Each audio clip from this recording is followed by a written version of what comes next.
এবার ইসরায়েল ইরানের গুরুত্বপূর্ণ জ্বালানি স্থাপনাত হামলা চালানোর পর মধ্যপ্রাচ্যের নতুন গড়ি উত্তেজনা বৃদ্ধি পাই। হামলার শীর্ষ সামরিক কর্মকর্তা নিহত হইবে দাবি করে আর পাল্টা ক্ষেপণাস্ত্র হামলাত ইসরায়েলেরও প্রাণহানির খবর আইসি। ইসরায়েল ইরানের বিশাল সাউথ পার্স গ্যাস ফিল্ডের একখান গুরুত্বপূর্ণ পেট্রোকেমিক্যাল স্থাপনাত হামলা চালাই বলে আন্তর্জাতিক সংবাদ সংস্থা এগিন জানাই।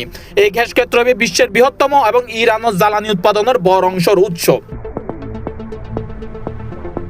ইসরায়েলের প্রতিরক্ষা মন্ত্রী হামলা এবারে ইরানের বৃহত্তম পেট্রোকেমিক্যাল স্থাপনার শক্তিশালী আঘাত হিসেবে উল্লেখ করছি। তাই আরো দাবি করছি এই স্থাপনা ইরানের মোট পেট্রোকেমিক্যাল উৎপাদনের প্রায় অর্ধেকল্লাই দায়ী। ইসরায়েলের সামরিক মুখপাত্র জানাই আলোচনার মাঝেও ইরানল্লাই কোনো ধরনের নিরাপত্তা বা ছাড় নাই। তেহরানের একাধিক বিস্ফোরণের শব্দ শোনা যায় এবং আকাশত যুদ্ধ বিমানের উড়াউড়ি দেখা গিয়ে। ইন্দি পাল্টা হামলাত ইরানের ক্ষেপণাস্ত্র উত্তর ইসরায়েলের হাইফা শহরত আঘাত থাইনি। একখান আবাসিক ভবনের ধ্বংসস্তূপ উত্তন সাইড ইসরায়েলির মরদেহ উদ্ধার করা হয়।